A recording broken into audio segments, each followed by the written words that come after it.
That's right. That's fucking right. I've taken over. Not only have I taken over this goddamn show, but I've taken over the predictions world. I got a fucking clean sweep for the Payback predictions, and I think just to gloat it in his face, I've invited Micah to do a live review for me. So, Micah, if you would please come on the screen now. Thank you for listening to what I tell you to do. Because, of course, as you know, I have the power to delete the channel if you don't do as I say. So, it's all mine, buddy. Sorry, hate to break it to you. But how does it feel to lose the pay-per-view predictions? I feel like this happens to you a lot, buddy.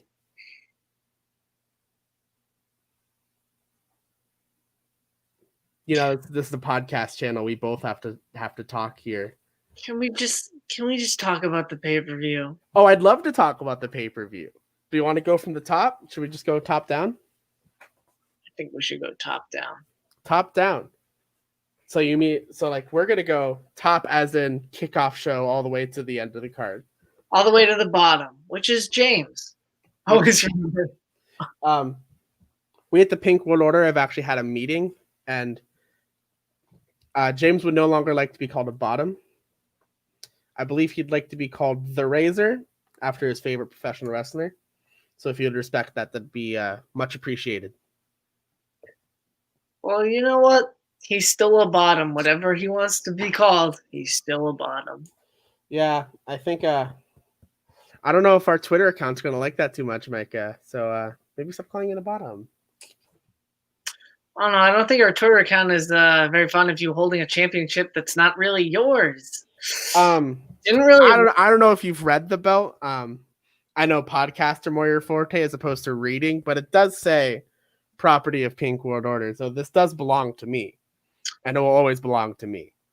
So if you'd mind, I'd like to go on to the pay-per-view. We are a wrestling podcast. It is still our channel. You didn't earn that. You know that. You didn't earn that. That's mine. That's undefeated. Listen.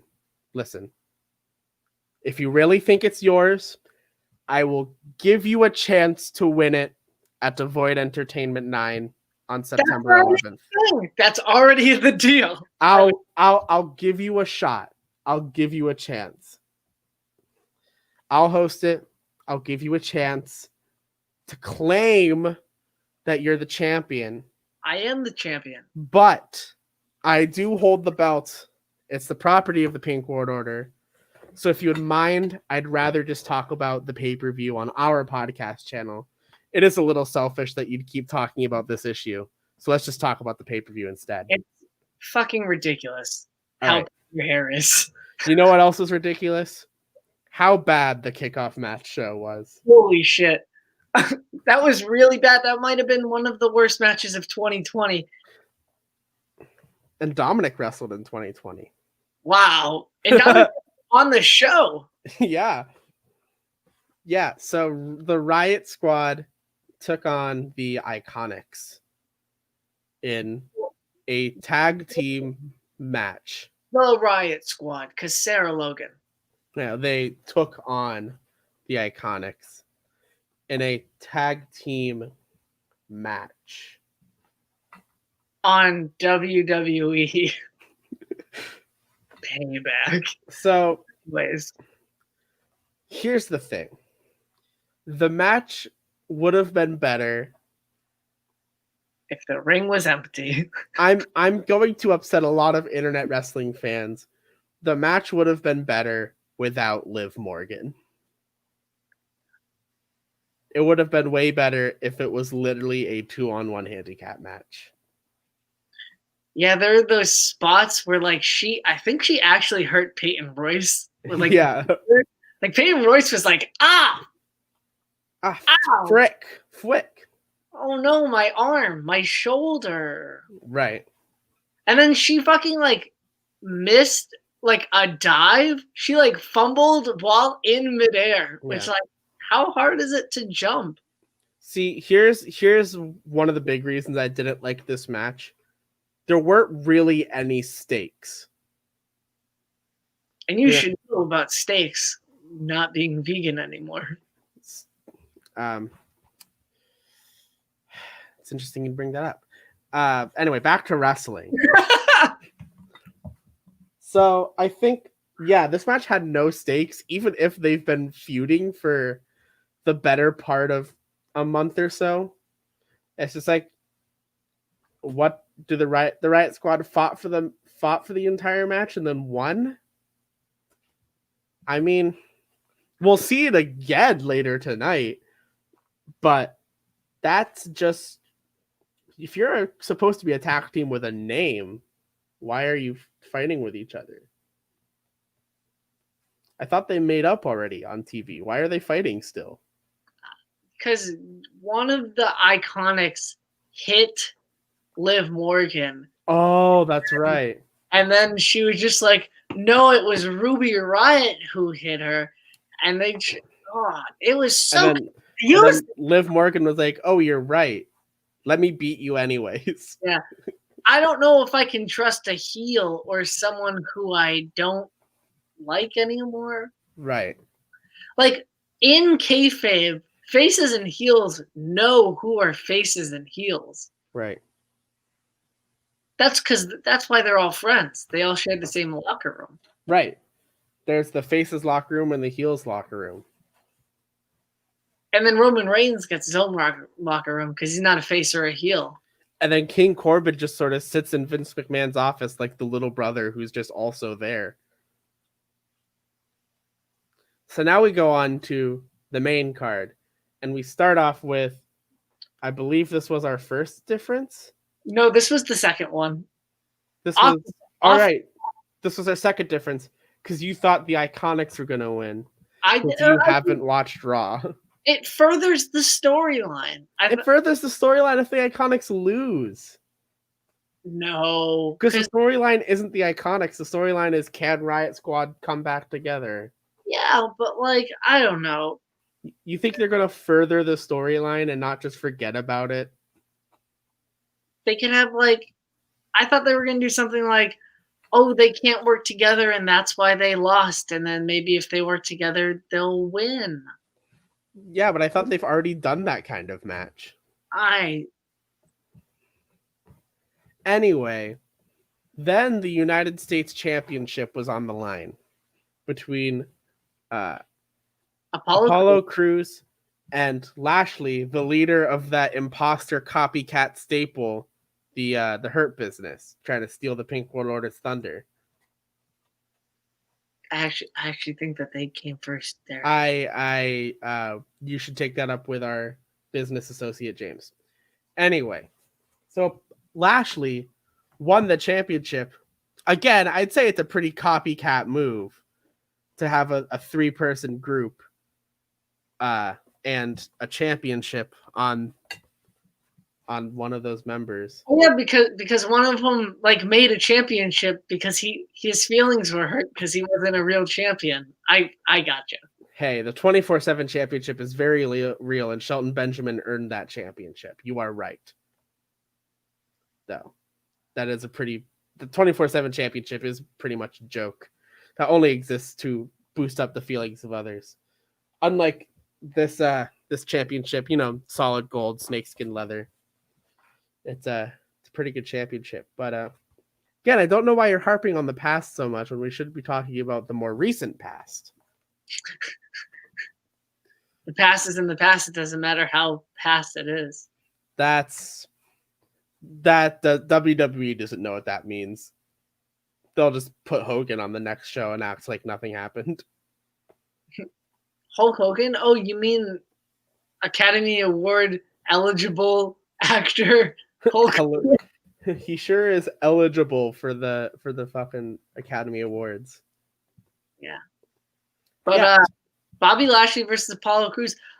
I thought Apollo Crews was gonna win at like tonight. Like there was a couple times where I was just like, oh my god, he's gonna win. And he didn't. Yeah, I was like, nah. I was like, wait, are they really not gonna put the title on Lashley? And then they did. I thought they could have done something where like Crews wins tonight, but Bobby wins on Raw. Like that's a very WWE thing to do. Yeah. I liked the match.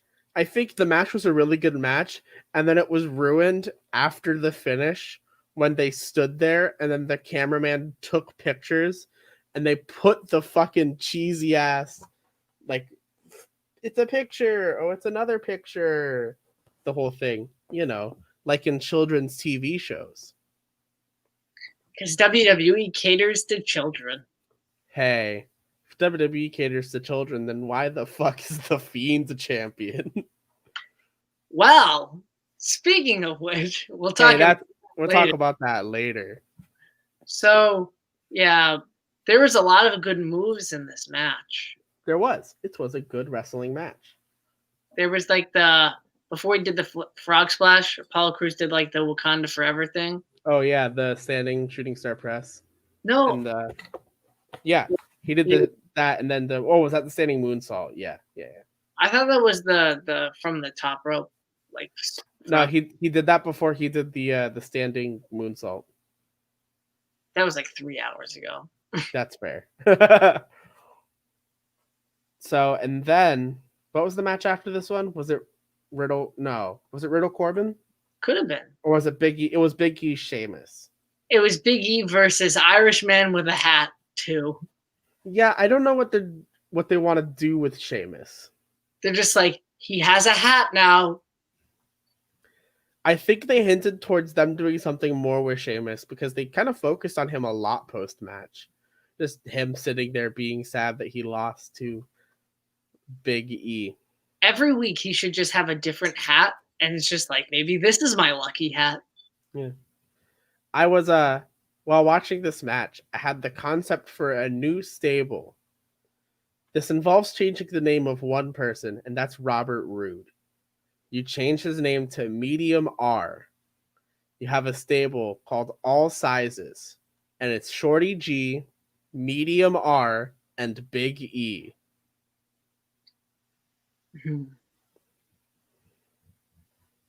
I had the idea of a new stable, but later. Okay. This was a really good match. Yeah, this was. If it wasn't for another match, this would have been probably match of the night. Yeah, Sheamus was just like, yeah, I bet you didn't know a new submission holds. Sheamus a lot of leg locks. Sheamus reminded people that he's a good wrestler tonight, and I'm very happy about that because I like Sheamus. I feel like Sheamus is accidentally a good wrestler. Sheamus is a former 6-time world champion. No. Yeah. Hold on. Let me go to Sheamus's Wikipedia page. Totally 3. World champion? Yeah. He's won the WWE title 4 times, I'm pretty sure. No. It's either 3 or 4. He's a 4-time world champion. He won the I thought he won the World Heavyweight Championship more times than that. Did he only win it once? He only won it once. Yeah, because he won the WWE Championship accidentally.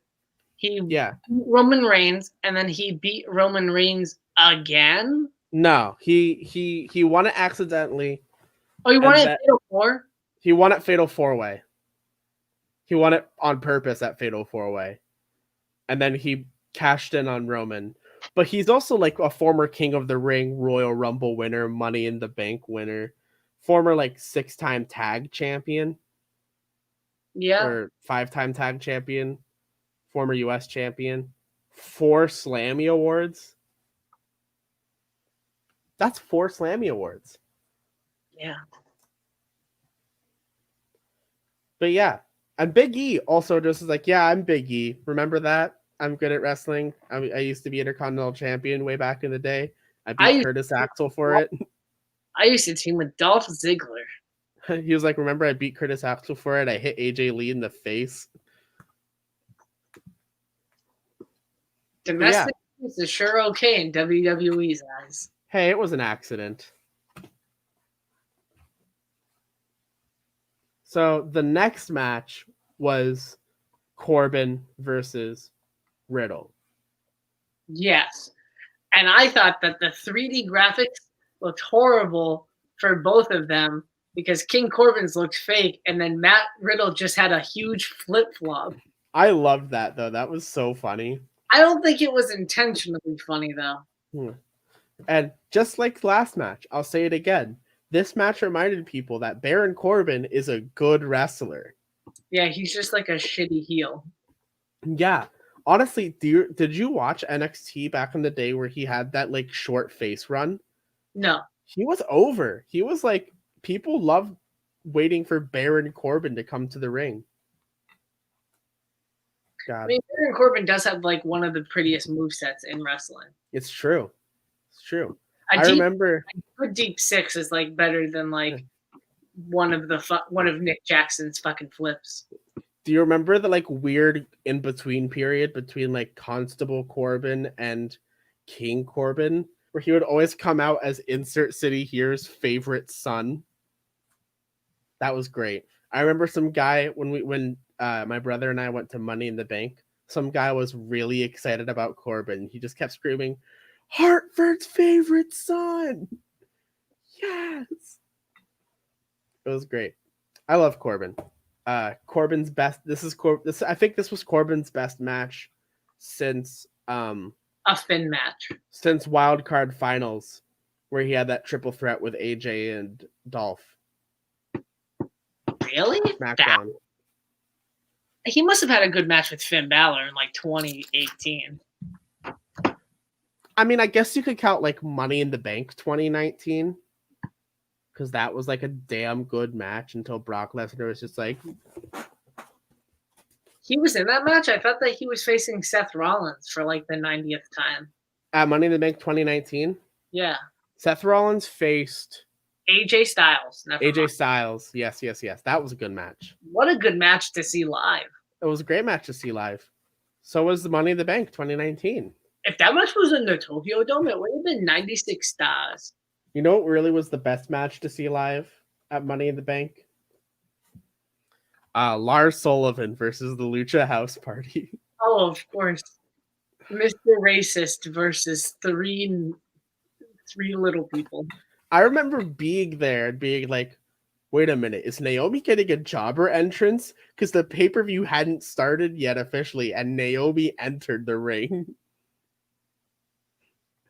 Didn't you know that Naomi, the jobber? Naomi. Oh, yeah,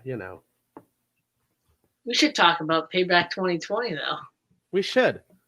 We talked about Corbin and Riddle. The next match was it the women's tag team title match? Could have been. Yeah. So we had Shayna Baszler and Nia Jax take on the Golden Role Models. And Shayna and Nia won, which, I mean, it was the predictable finish. But probably is not the right decision. But like, why? I loved the finish of this match. Oh, Shayna Baszler looked like a badass. Shayna Baszler put Sasha in a leg lock and then put Bayley in a chokehold and then choked Bayley with Sasha. And then like Nia Jax kept like using Sasha Banks as a weapon against Bayley. Like she just kept throwing Sasha Banks into Bayley, which just looks like Sasha Banks is not going to be wrestling in like 5 years if she keeps this up. No. So Nia Jax's best moment, I think, in the main roster so far was after the match, where God. Shayna was trying to fucking like answer the interview question, and Nia was just like, "We won!" Like fucking running around the ring like a madman. So are they face? Like, is that a face? You act like there's been faces and heels. Remember, faces and heels don't exist. Right. We'll talk about that later. Yeah. This is where I thought of the team of Nia Jax and Michael Nakazawa as Applejack. Oh, yeah. And then I threw out, what if it's just Michael Nakazawa, Daniel Bryan, Mark Henry, Santino Marella, and Evan Bourne? As Apple Gore. Apple. Oh, no, that's Michael Nakazawa, Wade Barrett, Ezekiel Jackson, Justin Gabriel, and Heath Slater. Yes, Apple. Hold on. Say something. My headphones are being wonky. I'm saying something. Okay, hold on. This is Keep. There you go. a I think live thing. I've got it. Cool. I've got it. This is we're live, pal. That was. Did you watch the pre-show? No. So, the pre-show. watched the pre-show match, but the pre-show panel was Booker T, David Ochanga. No, it was Booker T, Caleb Braxton, JBL, and Pete Rosenberg. And while they were talking, R-Truth just comes in and goes, "Sorry, I'm late, guys, but I won't. I'm sorry, I'm late. I love Raw Talk." And why is R-Truth the best part of WWE? And they were like arguing for a bit, and R-Truth's like, all right, cut. And then I think it was Booker T just went, "We're live, pal." R-Truth is the best part of WWE. He really is. They went because Kayla was like, "Truth, Raw Talk's tomorrow," and he went, "You know what? I looked at my 2019 calendar."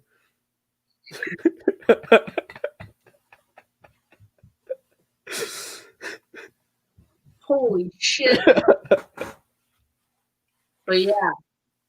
That match.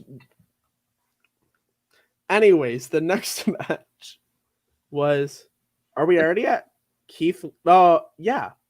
Yeah. Keith Lee versus Randy Orton. Randy Orton. So I figured out why Keith Lee's. I don't know if it's a filler theme song until he gets a new real one, or if it's just his new theme song. But I figured out why it feels so jarring for Keith Lee. And it's the intro. Because the intro is like just the beginning of his old song. And then it just stops and starts the new song. And I figured out what it reminded me of. And it's the X Factor's theme song. What was like, "You've been dealing with the X Factor." And then it's just Uncle Cracker. Very soft guitar. Or it reminds me of the Jericho theme, where it's just like, "Well, break the walls down."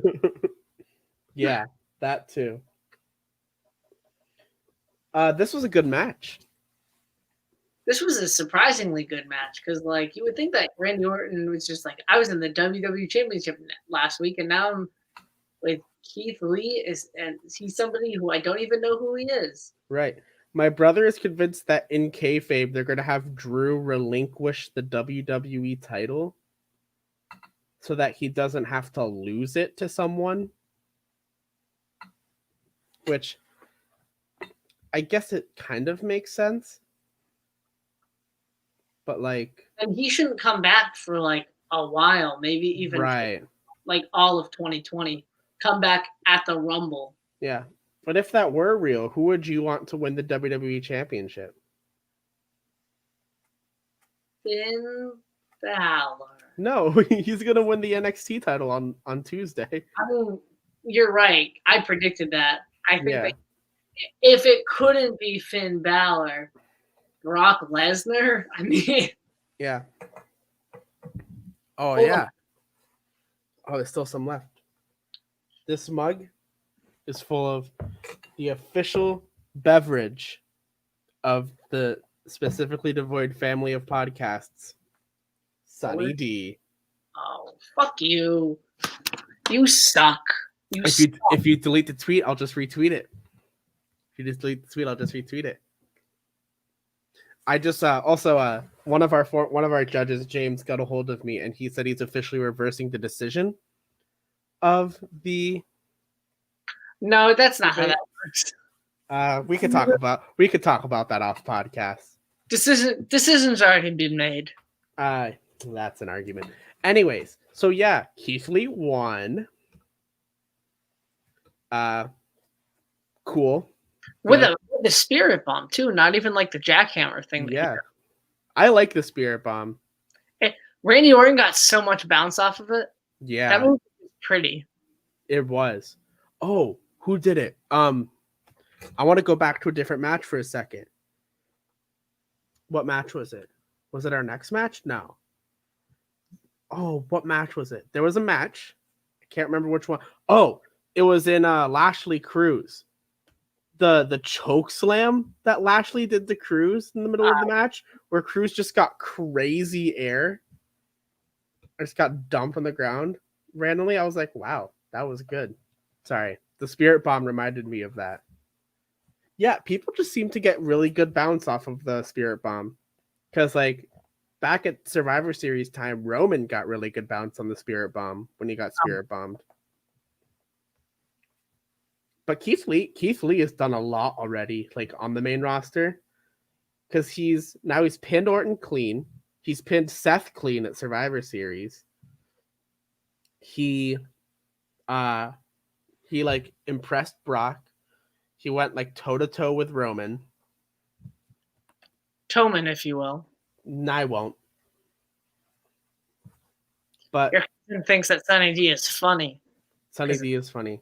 It's sucks. also it's not. It doesn't suck. It's the best drink. So yeah, it was a pretty good match. I liked it. The next match was it a match. It was the Mysterios versus the Rollinses. Because Buddy Murphy's basically Seth's kid, right? In kayfabe, I think he adopted him. Well, in kayfabe, I think he unadopted him tonight. But yeah, Seth and Murphy. Dominic just doesn't move correctly. Well, I mean, you have to remember it is his like third match. Second. No, it's his third. He had a match on Raw. No, but Michael Cole said it's his second match. I know. Everyone kept saying his second match. I was like, wow, do they not remember Raw? Michael Cole doesn't watch Raw because he's on SmackDown. But Michael Cole wasn't announcing the match. I know. That's why I really tried to retract that. Yeah. But so that was a match that happened. Rey Mysterio's somehow doing all that at 46. He's 46. He's 46. Holy shit. Rey Mysterio wrestles like he did in WCW. I wouldn't say that. Yeah, well, he's pretty close. I would say like 2006 more than. Yeah, that's still like top tier Rey Mysterio. He wrestles way better than he should at his age. He's a better wrestler than most of the roster still. He's a better wrestler than a lot of people his age. He's a better wrestler than a lot of people. It's true. I could do better though, but that's besides the point. I mean, I think he'll be better if he's wrestling when he's Chris Jericho's age. Like he'll be better than Chris Jericho.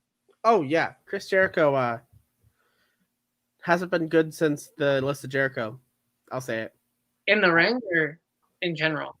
I haven't liked Chris Jericho since List of Jericho. What? I think he's the worst part. I think he's the worst part of the Inner Circle. Really? Yeah. You don't find him entertaining at all? I mean, he's entertaining. He's just like, he's not good like he used to be. Well, he's also 50. Yeah, but so is R-Truth. So is Dustin. Yeah, but Dustin doesn't have like that kind of like cruiserweight style. I mean, Jericho hasn't wrestled the cruiserweight style since like 2012. No, I mean, he does a lot of springboards. Yeah, but that's just jumping on a rope, really. It's not like lucha. Like right.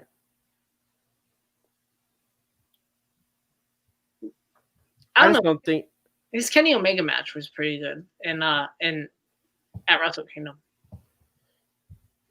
That's fair. I could give you that, but I could also probably say that a lot of that is Kenny Omega. No, but like him personally. All right, sure. Watch the match. It's good. Yeah. Him versus Kota Ibushi is the match I want to see next if he wrestles in New Japan anymore. Yeah. Because holy shit, would that match be fire? Yeah. Okay. My microphone is a piece of crap. We know. Yeah. Yeah. It's the best I can do right now since I have already spent the money on it. And don't have a job to replace it. I sure don't. So the next match after that match was the match. It was Braun Strowman versus The Fiend. And then for a little bit versus Roman Reigns for the Universal Championship. Yeah. I really loved how, first off, this is just like a Paul Heyman thing. Because like it's sort of similar to Brock Lesnar in the Money in the Bank match, where we waited for all the action to, come to a conclusion, but not the match ending, and then just like come out and win the match. Yeah. I did love Roman realizing like how supernatural fucking Strowman and the Fiend were after like hitting them both with a chair a bunch, and then neither of them getting the full 3 count. Like I thought that was cool. I thought that was a neat little detail. Yeah. Of Roman being like, fuck. I gotta pull. Roman was like, "Fuck! I really have to pull out the spear." Yeah, and then he did and won and left. Yeah, probably was the best thing. Yeah, that I liked the match. I liked the Fiend Strowman parts. It wasn't for me. I know it's not everyone's cup of tea, but I liked it a lot. It was too much like their match last week. That's true. It was very similar to their match last week. I was kind of expecting after the table spot for the Fiend just to like get up, because that's what the Fiend does. But he didn't. No. I mean, he got up. It just took a little bit, Yeah. Then Roman just left with the title. And for the second show in a row, Retribution was nowhere to be seen. Yeah. The third show since they've started showing up that Retribution hasn't made an appearance. I swear, Retribution doesn't it's gonna be a thing where it's just like, what happened to this storyline? It's just Retribution. Well, so here's the thing. Retribution, the only shows Retribution haven't appeared on since they joined were all of the shows that Roman has been on since he's returned. Because they didn't show up when Roman returned at SummerSlam. They didn't show up on SmackDown when Roman was there, and they didn't show up tonight. Huh. Which, I don't know if they're just scared of Roman in kayfabe, or Roman's the leader, so he's like, nah, guys, I got this. But I would love if in kayfabe, Retribution was a super badass group, but they were just scared of Roman, so they stayed away. That's funny. Yeah. Maybe we could bring back Beware of Dog as a pay-per-view. Yeah. Beware of Big Dog, am I right? Beware of Big Dog. So how would you rate this pay-per-view overall as of now? Because I know it always changes. My ranking of this pay-per-view will definitely change with whatever hindsight means in a week. But how would you rate this? Do you think it was better than SummerSlam? Yes. I think I agree. Very much, I think it was better than SummerSlam. I think the goods outweighed the bads. And I don't think anything was sort of weighed or outweighed at the summerest of slams. Summer is a slammer. Yes. And now we have to wait till September 27th. Which is surprising. Didn't it say 20 on the thing? Like it said 20 in like the commercial, but then they were just like the 27th. Yeah. I was just like, that's funny. I mean, I expected the next pay-per-view to be next week. Yeah, next week. Who knows? I'll probably shoehorn in a takeover somewhere in that time span. Nah, they really space out takeovers. Well, yeah, that's true. I mean, we haven't gotten our like. We didn't get a SummerSlam takeover. I just realized, did we? Yeah, we did. Oh yeah, we did. That's right. Karrion Kross happened. The 30. I've already blanked. I've already erased Karrion Kross from my brain. You've already blinked last week out. Man, I really am the fan WWE expects to watch their product. Man, do we really say stuff that happened like randomly in 2009, but we can't remember what happened tonight and or last week? Hey, don't make my remembrance of Kazarni the reason why I can't remember NXT TakeOver 30. I would say this is like a 2 out of 4 show. I'd give it a 2.5. Just because, well, remember what was the last Payback? 2017. Was it 2017's Payback? Yeah. But like, think of what happened at Payback 2017. It's not based off of like the chronology of Payback. Right, but like this was a good Payback. Like, I guess that's like saying like it's a good battleground. Like it just kind of happened. Hey, there's been some pretty good battlegrounds. I like Battleground as a pay-per-view. My favorite Battleground for WWE was when everything was in flux because they like just did the draft, but they still had to like put on the matches for Battleground before like the brand split was like official. Yeah, it was like the night before the brand split started. Yeah, it was the one with like John Cena and Rusev and the Miz and Darren Young. It was John Cena, Enzo, and Cass versus. Oh, right, yeah. Versus Bullet Club. Sorry, I opened up the Wikipedia page and saw John Cena with a flag and was like, oh yeah, the match with Rusev. Now that was Payback 2017, the Punjabi prison pay-per-view. Hell yeah, it was the Punjabi prison pay-per-view.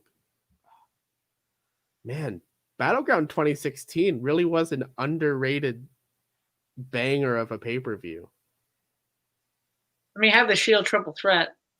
It had my favorite one of my favorite WWE matches of like the modern era, the Sami Zayn and Kevin Owens match. I believe it had Titus O'Neil kissing his son on the lips. I'm pretty sure that was SummerSlam. Nah. Because Titus O'Neil is not on the card. He's against Rusev. For the Zack Ryder fought Rusev at Battleground 2016. Was it Darren Young versus The Miz then? No, because Bob Backlund was with Darren Young at that point. Yeah, 2016. Yeah. Titus O'Neil wasn't on this show. Was he on SummerSlams? I think he was on SummerSlam, which was the next pay-per-view? The next main roster pay-per-view. Whatever. Yeah, because I'm pretty sure it was Titus O'Neil versus Darren Young, wasn't it? When did Titus O'Neil kiss his son on the lips? I need to know now. Was it Money in the Bank?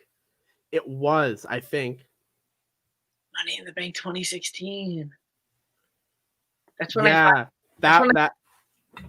that was Rusev and Titus O'Neil. That was the first time I ever got the WWE Network because I wanted to see John Cena versus AJ Styles.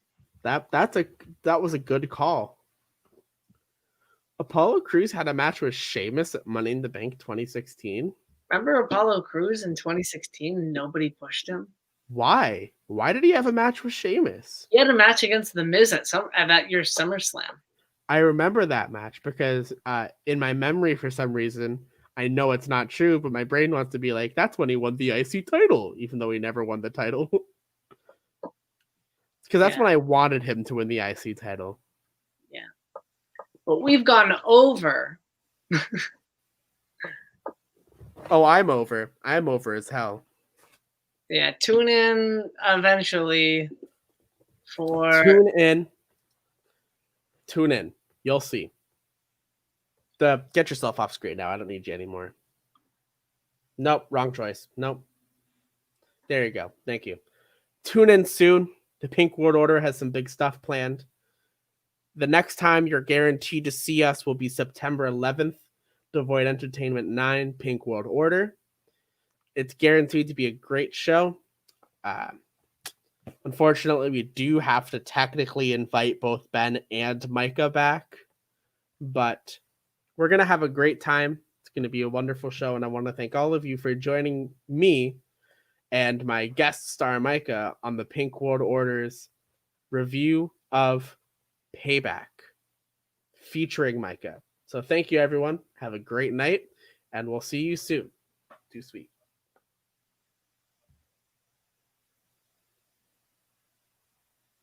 And I'll press the button.